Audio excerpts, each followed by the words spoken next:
Franklin let his mind go blank, eyes focusing on the ground on which he sat.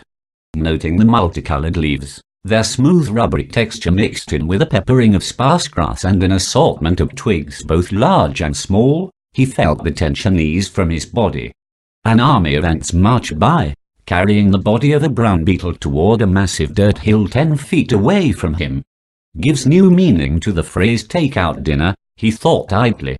His gaze traveled upward to the top of a maple tree. Branches swayed as a light brown squirrel emerged and scurried down the pale knobby trunk to hit the ground at a dead run.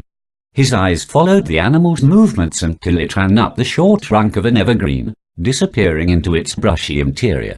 Stretching his back, the boy inhaled deeply, bringing the scent of pine into his nostrils, only to stop short, gasping and choking at the sharp foul odor that accompanied it. Eyes watering, he doubled over, trying to draw in clean fresh air and ease his raw throat, automatically throwing up a ring of fire for protection. While he sat there vulnerable, he gazed anxiously through the flames for the source of the odor. It was sulfur. He remembered Finola's thoughts when they first stood on the beach before the battle. She had smelled it then. Considering what happened after that, he would say he had reason to be worried. A small puff of smoke rose into the air as leaves and twigs quickly burned. The fire started to spread outward, fed by the endless fuel sources around him. Franklin concentrated on containing it, snuffing out the expanding trail of flames with a wave of his hands. Peering through the smoky yellow haze, he sought out the source of the smell, only to fall forward writhing in pain. Something touched his shoulder, something very hot, burning his shirt and searing the flesh underneath it. With a muffled shriek, Franklin whirled around and found himself staring, not at the enemy, but his missing friend Thomas. Only this Thomas was not the same close friend he had known so well. This Thomas was a ragged mess. Hair spilled down his face, partially covering a series of burn and gouge marks across his cheeks. Blood covered his shirt front, coming from a wound Franklin could not see. His expression twisted, as if struggling to maintain his composure, hide his pain. He opened his mouth to speak.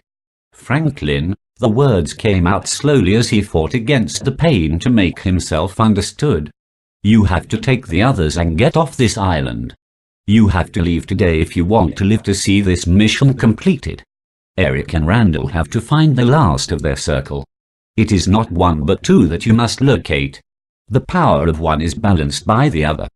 Thomas paused, biting his lips, trying to regain his composure.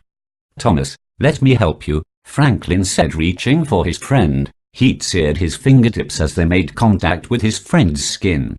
He adjusted his body temperature and tried again, with the same result. This made no sense at all. He was able to control heat and fire. Why was he unable to touch Thomas without getting hurt? The power behind this must be very strong to counteract his abilities. "No, Franklin, you cannot help me. Brackus has me now. I fight him every day and I'm holding my own, but I'm not strong enough to break free of this place." As he paused again, Franklin moved toward him, determined to help in some way, only to be held back by a sudden pang of fear. He looked at his friend and knew he was being warned off. "Forgive me, Thomas, but you don't look like you are holding your own so well. You're bleeding."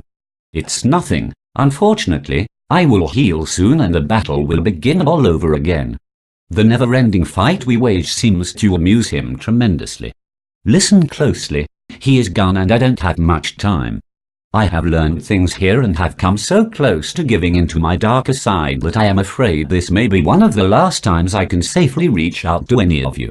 Find the last two and find a way to destroy Brackus. Ignore what the keepers say about the other way. It is not an option. Keep them away from Sara. Do not, under any circumstances, let them near her. Do you understand what I'm saying? I don't care what some stupid moldy script says. You keep her safe." There were tears on Thomas' ravaged cheek, tears that turned to steam as soon as they hit his scalding skin. "Thomas," Franklin cried, wanting desperately to help his friend, "I cannot leave you like this. Maybe Ollie and the others can free you, and you can help us find the last two." He reached out again, not caring that he risked another burn.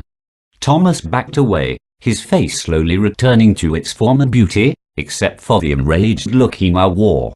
Franklin was so startled by the change in his friend that he stepped into the flames behind him, burning the shirt off his back. Brows drawn in a grimace, green eyes burning with an unearthly red center, Thomas ground out his next few words through tightly set lips. "No, they are going to try to convince you to do this the other way, and I am not about to let that happen. Do you understand me? Don't let them convince that there is the only one way to destroy Abraxas and save me.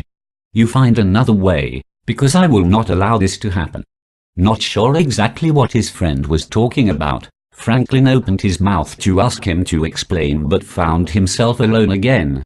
Facing the burnt earth which Thomas had been standing on just a moment before and choking on the thick, foul-smelling air that remained, he turned and ran back toward the beach to find the others.